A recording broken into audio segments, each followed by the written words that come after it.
Do you ever create complex animations in PowerPoint and hate having to recreate them? Well, today, I will show you a shortcut on how to do just that. To start, we need a shape. Perfect. Now let's add some animations.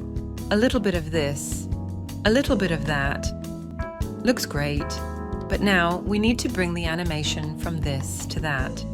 So to do that, we need to click on our object that has the animation we want, and then press Alt-Shift and the letter key C.